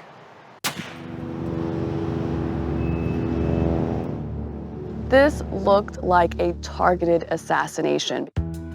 Hermela Aragawi reported the story for CBS 2 Los Angeles. Because it was actually someone else who answered the door, but the delivery man insisted that Angelucci sign for the package. Detectives would learn that the shooter had used a .380 caliber handgun, but had precious few clues about his identity. He got away in a white car before anyone could stop him. It was, at the time, a complete mystery to everyone. The detectives couldn't tell us much. The sheriff's department didn't have much either. Cassie was nearly 500 miles away at her home in Marin County. Tell us about Mark. Who was Mark Angelucci? Oh, if you could think of the most humble, sincere, fun, that was Mark. And all of his friends will tell you that. Mark was popular, and photos he posted online show his spirit. But he never married nor had any children. A sought-after attorney, his passion was his work. So when you say prominent attorney, I picture fancy suit, nice car, big house. Was that Mark? Not at all. I mean, he couldn't be more opposite than that. He had a beat-up car, old car. He was not a materialistic person by any means. And he had a rare and controversial specialty, gender discrimination against men. He often spoke at conferences. I believe we need to hold people accountable for false accusations and not just talk about it. I met Mark when I went to interview him for my feature documentary, The Red Pill, which is about the men's rights movement. And at the time, I was very skeptical. I had been working on films about women's issues my entire adult life. Why do you think men's issues have been ignored for so long? I think there are a number of reasons. I mean, one of them is simply that men are conditioned not to complain as much, especially if it's about a gender issue. Mark was not making a case for male supremacy, she says. What's more, he was not like the men she met who came to the men's rights movement after going through a bitter divorce or custody battle. And so it was more of a fight for justice in his eyes, that we should all be treated equally. Domestic violence, you're seeing more and more awareness about male victims and false accusations. Fathers, custody rights, I think it's all a very slow process, but we are seeing awareness. Mark won Cassie over, not only as an advocate, but as a human being. And in the few hours long interview with him, I just adored him by the end of it. He was just so engaging. Of all men's rights activists I met, he was really a unique character. So he didn't hate women? Oh, no. Mark was strictly about fairness, justice, equality, no matter their gender. He was there to stand up for the underdog. And since those so-called underdogs were often underfunded, she says, a lot of his work was pro bono. And he did most of that work for free? Yes. I know it's really shocking and kind of hard to believe, but he wasn't motivated by money. When Cassie's film was finished, she kept talking with Mark. He would just ramble on and on and on and about everything that he had worked on, but then he would also want to ask me everything about my life, and we could just talk for endless hours. He was curious about you, too. It wasn't all about him? Oh, yeah. He was one of her most cherished friends by the time she got married in 2018. He made the 6 or 7 hour drive. In my eyes, he just had to be there. I mean, he really became a part of my family. He really was a big part of my life. Now that someone took his life, Cassie wanted to know why. I mean, immediately I kind of went into detective mode. I was trying to make sense of who could do something so awful to Mark, of all people. He didn't have any enemies, as far as you knew. Exactly. And I really wanted to hold space for it just being this fluke, maybe even accidental murder. But she did wonder if Mark's work made him a target. I started digging into the different cases that he was involved in. I realized that he was defending defenseless people in difficult situations, innocent people without a lot of money, who were going up against very powerful people with a lot of money. Police said the motive was unknown and hoped someone would come forward with a tip. This was a strange crime. They knew that a killer was out there. They didn't know who, they didn't know why. They did have a well-founded fear that the killer would strike again. And sure enough, far away, a nearly identical crime was about to take place. Police are still here at the scene. They have had this entire street blocked off. My whole body gave out. I was like, this isn't happening. And I was like, no, like this can't be true.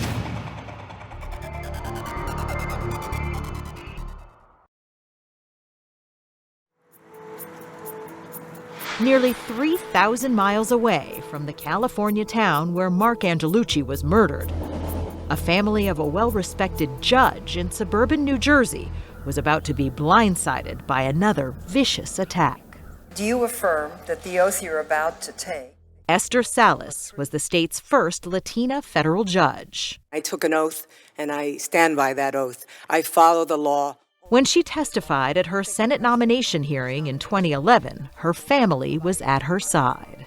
Here is my husband, Mark Anderl, my son, Daniel, who's really excited, and he wanted me to make sure that Madam Chairwoman, that you knew that he got permission from his principal to be here, Sister Mary Louise. Daniel, their only child, was just 10 at the time. I can tell he's very proud of you. He has a big smile on his face.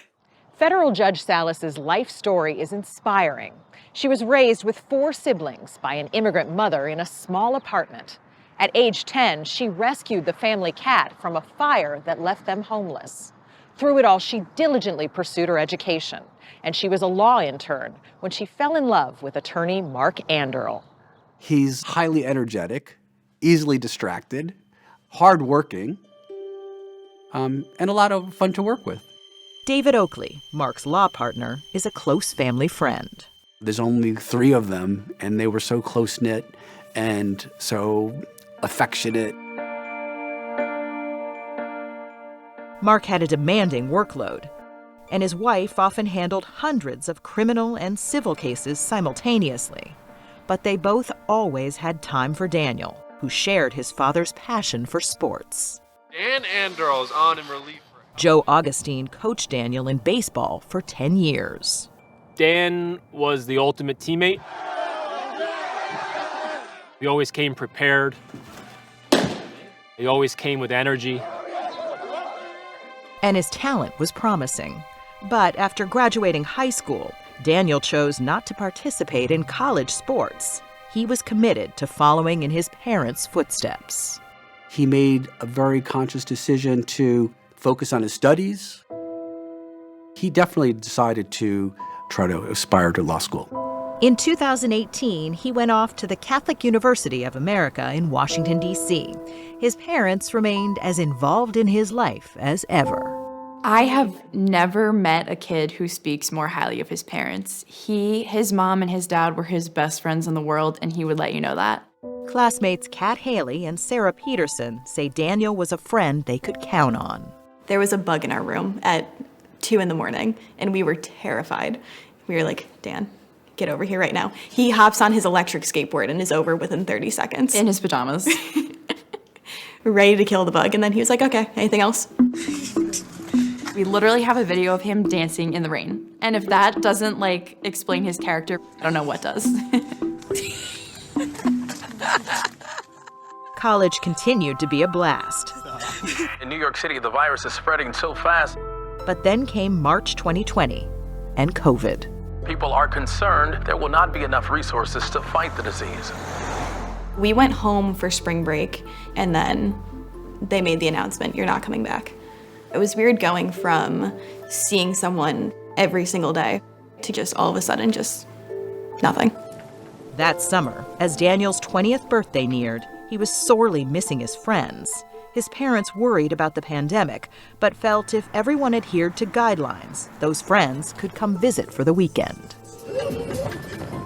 It was really awesome, really nice. Matthew Ziegler, one of Daniel's best friends, arrived, like the others, on Friday, July 17th. We were just hanging out outside, and mostly it was very nice out. And his parents were actually catering dinner for us there. You picture a federal judge, and obviously she's very professional, but she's very friendly. We were chatting about boys and about what I wanted to do in the future. She really took us under her wing. For a couple blissful days, there were no signs of trouble. We were just so happy to all finally see each other. It was incredible. And when they bid Daniel goodbye that Sunday, they had no inkling how bittersweet those moments would become. He was like, all right, love you. I said, love you too. And that was kind of the last conversation we ended up having. All he kept saying that weekend was, this is the best weekend of my life. Hours later, Judge Salas says she and Daniel were still riding high as they cleaned up the basement. The weekend was a glorious one. She would later release this video telling what happened next. And we were chatting, as we always do. And Daniel said, Mom, let's keep talking. I love talking to you, Mom. And it was at that exact moment that the doorbell rang. Upstairs, Mark peered out to see a man holding a package. He saw some FedEx guy, thought it was odd, it was Sunday. But then again, Esther got a lot of FedExes because, COVID and the courts being shut down. And Daniel looked at me and said, who is that? And before I could say a word, he sprinted upstairs. Daniel came springing up the stairs from the basement and opened the door. Within seconds, I heard the sound of bullets and someone screaming, no!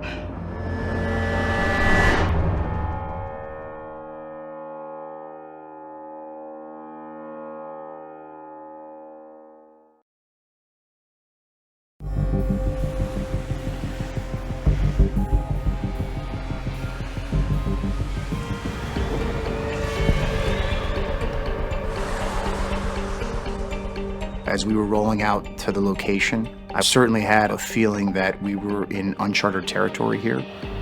On July 19th, 2020, FBI Incident Commander Joe Denahan was sent on an urgent call. There was a shooting at Judge Esther Salas' home in New Jersey. The details were daunting. An individual had rang the doorbell, had asked Danny, Judge Salas' son, to go get Judge Salas so she could sign for an envelope, a delivery. And at that point, a shooting began almost immediately, right there in the foyer of their house, just a few inches in from the front door. By the time Esther Salas got upstairs from the basement, the shooter was gone. Mark, her husband of 25 years, had been shot 3 times and was critically injured. Their son was shot in the chest. They watched his life fade away. My family has experienced a pain that no one should ever have to endure. As Mark was rushed to the hospital, investigators got to work. I think terrorism is always something we consider immediately. It was certainly at the forefront of our mind. We just didn't know if it was something that was an organized group or a single lone offender. A lone offender might be someone who held a grudge against one of Daniel's parents. It is still unclear if Judge Salas was the intended target or her husband. We had several people who had made either derogatory or borderline threatening comments to the judge, and we began to do profile workups on all those individuals. Mark had briefly seen the shooter, but could not describe him well. He described as best he could. He sustained a very, very serious gunshot wound to the abdomen. He was alive, he said, because of his son. As he told his friend, David Oakley, Daniel died a hero. He said he remembered Daniel raising his arms.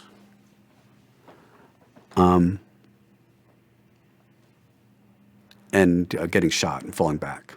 Daniel, being Daniel, protected his father. And he took the shooter's first bullet directly to the chest. Judge Salas and Mark Anderl were left with an unbearable loss. They'd lived through 4 heartbreaking miscarriages and called Daniel their miracle baby. He was the center of their universe. While my husband is still in the hospital, recovering from his multiple surgeries, we are living every parent's worst nightmare, making preparations to bury our only child, Daniel.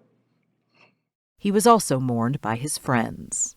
Initial reaction was kind of just sitting in my family room with my family and just praying. It was probably the hardest thing I've ever had to go through, still going through.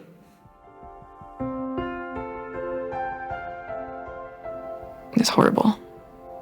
I can't even imagine who would do this and who would want to do this to such an innocent kid. Investigators were anxious to find out. Within a day, the case was in high gear, Police are still searching for the gunman who got away. with multiple federal and state agencies conducting investigations.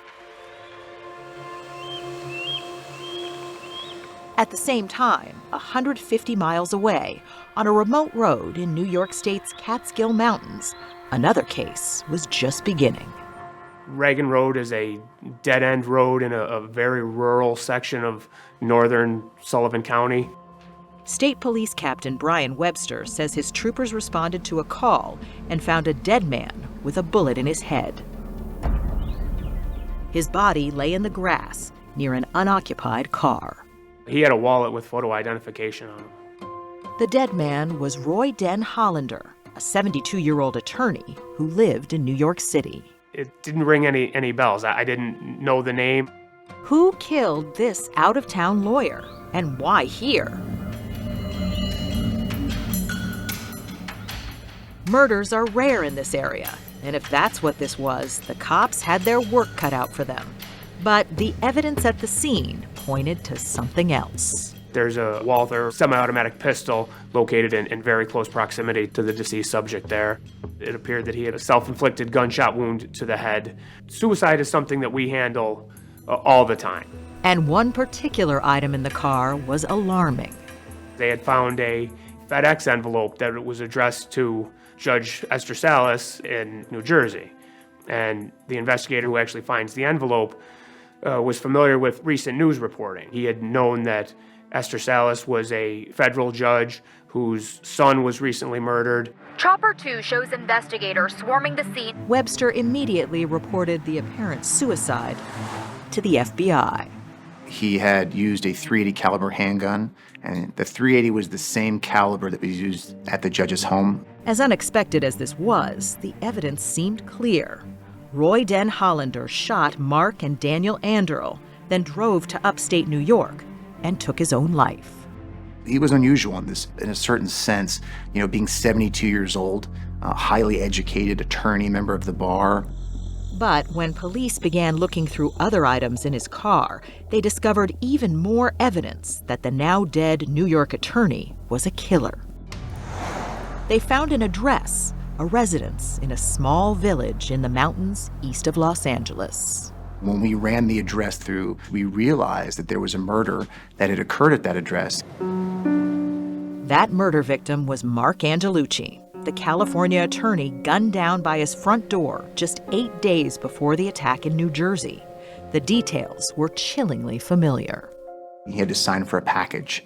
When the victim arrived at the front door, he was shot with a .380 caliber handgun. The California detectives had been stymied. Now, Roy Den Hollander appeared to be responsible for that crime, too.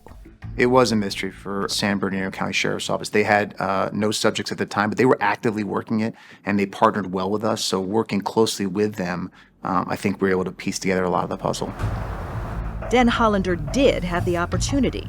Investigators learned that in early July, he had taken a cross-country train trip to Los Angeles. Here at Union Train Station in downtown Los Angeles, Den Hollander walked right through those doors. He was caught on surveillance camera. Here's the picture. Authorities matched this photo with another image taken at another train station just 4 days earlier in San Bernardino, east of Los Angeles. Investigators say that's Den Hollander wearing a mask and calmly carrying a cup of coffee. That train station was just 20 miles from Angelucci's home. The timeline fit. After the murder, as California detectives searched for clues, Den Hollander was on his way back east, ultimately to Judge Salas's home. It's terrifying to think that there are people out there who are capable of these sorts of crimes. FBI investigators were convinced that Roy Den Hollander committed both of these crimes, but they had no motive, and they didn't know why he chose these victims who lived so far apart. There was a lot to learn about the cold-blooded killer and his troubled past that included a stint in Moscow, a Russian model, even a televised street brawl. Leave the guy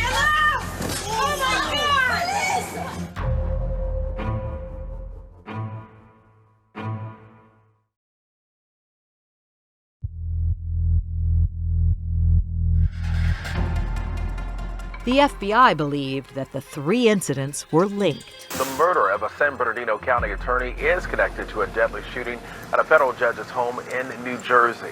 2 harrowing crimes. Mark Angelucci was killed 2,800 miles apart. What caused a man to open fire inside a federal judge's home in New Jersey? And 1 suicide. Roy Denhollander discovered dead in his car today on a faraway dead-end road. A multi-state homicide investigation is not something that we deal with very often. After attorney Roy Denhollander took his own life, the agents later found a lengthy online manuscript he left behind, part memoir, part manifesto. We were dealing with an unstable person who I think is fair to say was a coward. He was a ticking time bomb, hiding in plain sight. But he had once had a successful career. Roy was a very personable, articulate, affable guy. Joe Serio met Denhollander in Moscow. It was 1999, and Serio worked for an American consulting firm there, overseeing its investigations. Denhollander was a new hire.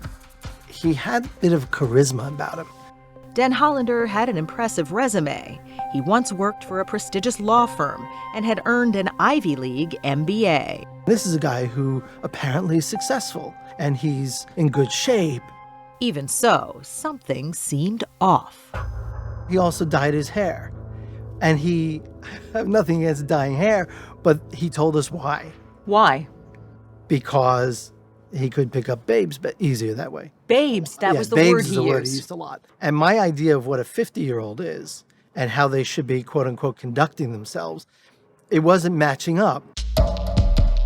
Denhollander wasted no time hitting Russian bars and clubs. It was an obsession. He was fixated on women and going out and chatting up women, dancing with women, picking up women. Serio, whose new book is titled Vodka, Hookers, and the Russian Mafia, My Life in Moscow, recognized the risk. At the time, Russia was in the throes of political and economic upheaval. I've been here for 10 years. You just parachuted in. I know what happens to foreigners who go chasing women. What happens to them? They get drugged, they get robbed, every once in a while they got killed. In this case, that didn't happen. Denhollander stayed in Russia for a year, married a 24-year-old woman named Alina, and moved back to the States with her. What did he tell you about her? He talked about her body. She was a model, apparently, or model status. You know, that kind of a body, that kind of attractiveness. These photos of Alina were on Denhollander's website. The union was contentious and short-lived. They filed for divorce, both claiming cruel treatment. In his memoir, Denhollander rips into his ex-wife, calling her a poison dragon. One of the themes that we saw was he was a very angry person, and he was a misogynist, and he blamed women for the failures of his life. It would take about this much paper, 2,000 pages, to print Denhollander's entire manuscript. It's largely a hate-filled diatribe against females, starting with his mother and extending to women in positions of power. Let me read you just a couple lines from it. As for that most virulent form of female evil, the feminazis, I despise them for the harm they've intentionally done to men. He vows to fight them until his last breath. When I was reading his manifesto, I was imagining a person walking into a pool. And he's walking into this pool his whole life. After his divorce, Denhollander began filing a flurry of lawsuits aimed to eliminate what he saw as female privilege, most notably, ladies' nights at bars. The person who might be taken advantage of is me. Girls have power. They've always had power. Let's go dance. Somebody argued, ladies' nights in bars is a benefit to men. So why in God's name are you trying to get rid of that? But he saw it as... He saw it as just another way those bitches are cutting out the legs from underneath men. The self-described anti-feminist lawyer became a go-to guy for provocative media stories. Where you're angry. And who You're very angry. eats more? You're Oh, angry. absolutely. Okay. But only against the feminists. All right. It's obvious to everyone outside of him that none of this makes him look good. He's losing cases, he's losing decisions. And sometimes he lost his composure. As seen here, when he was shooting a profile with a French TV crew and took his anger to the streets.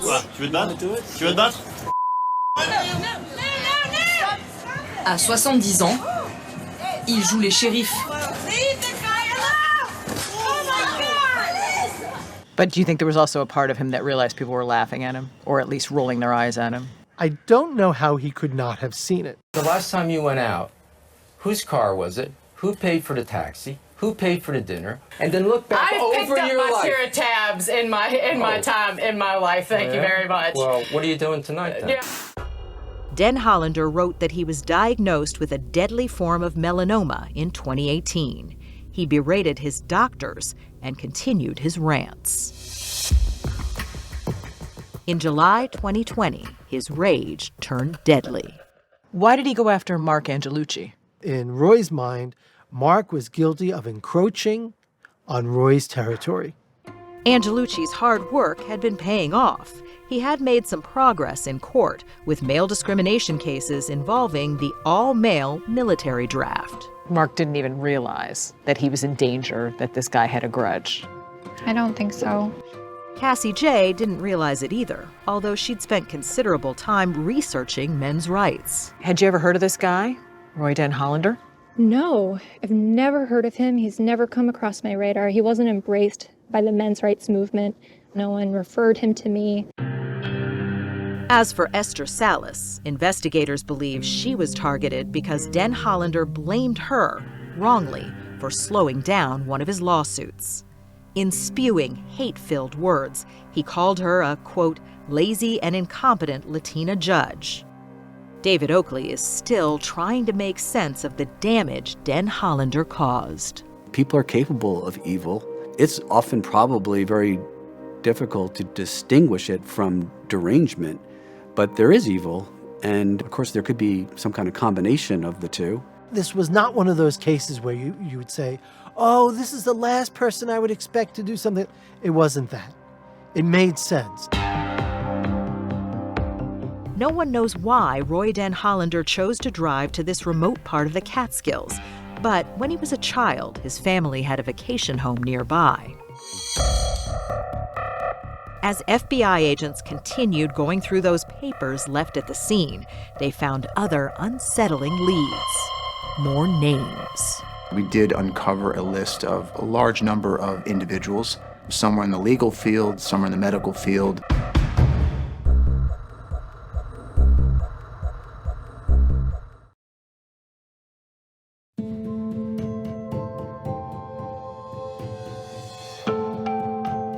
There is no publicly known evidence that Roy Den Hollander harmed anyone other than the known victims. But investigators were unnerved to find papers in his car with yet more names, including other judges and people in the medical field.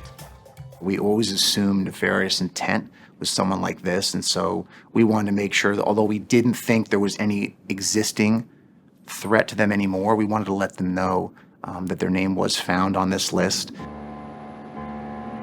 FBI agents concluded that the 72-year-old attorney had acted alone. We know a great deal about Mr. Hollander. We spent, hundreds of hours analyzing his writings. His website had a lot of sexist, racist, hate speech on it. You said that the men's rights movement is not angry white men with a chip on their shoulder about women. Mm-hmm. And yet this guy was an angry white man with a chip on his shoulder about women.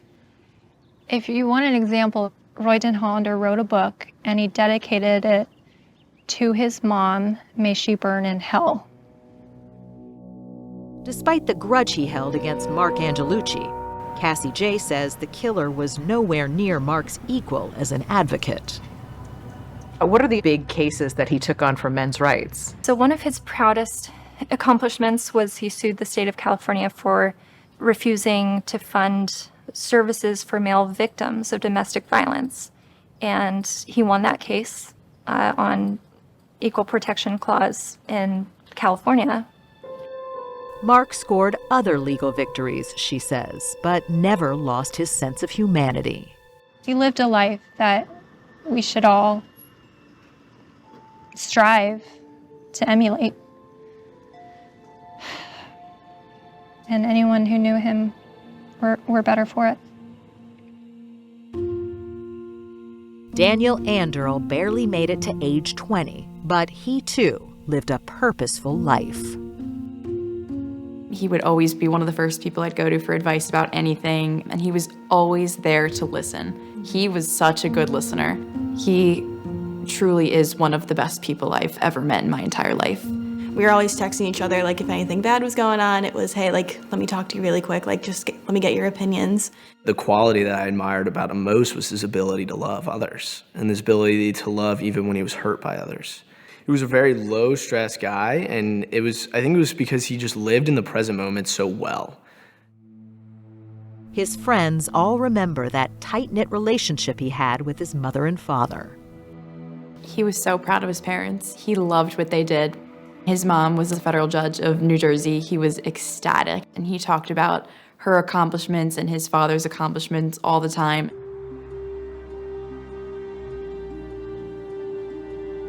I just want to be there and support them in any way I can. David Oakley is eager to help his friends. He was Daniel's godfather, and they shared a deep devotion to their faith. I have direct evidence that he died heroically, that he had a holy death. And so I have no hesitation about praying to Daniel, and I have been. There's nobody else I know that would do something like that except for Dan, to sacrifice his own life to save someone else. And it was instinctual for him. In that moment, he knew, this is what I have to do. This is what I'm going to do. 7 months after taking 3 bullets, Mark Anderl is still recovering. He's on the mend, but it's a very slow process. He and Judge Salas have now found a way to have Daniel's goodwill live on. My son's death cannot be in vain. The judge says the shooter was looking for her that day and had no problem finding her at her own home. The free flow of information from the internet allowed this sick and depraved human being to find all our personal information and target us. She and her husband have been fighting hard to change that. And in November 2020, they scored a major victory. New Jersey's governor signed a new law named for their son. I am honored today to sign Daniel's law. Judge. The law prohibits making the home address of judges available to the public. Daniel's law will make a difference. It will protect judges from senseless acts of violence. It's a fitting legacy, she says. In the seconds before his death, Daniel asked me to keep talking to him because he loved talking to me. Well, Daniel, on behalf of all New Jersey judges, I thank you, son, for all you have done. This is now the law of the land. Judge Salas and Mark Anderl are now taking Daniel's law to the U.S. Congress, using it as a model for what they hope will become a federal law. They remain as devoted to their son as ever. I am profoundly moved by seeing how Mark and Esther are dealing with this unspeakable event. They've turned it into something positive for others.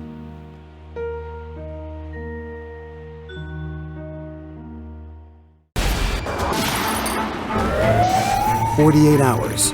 Don't miss an episode.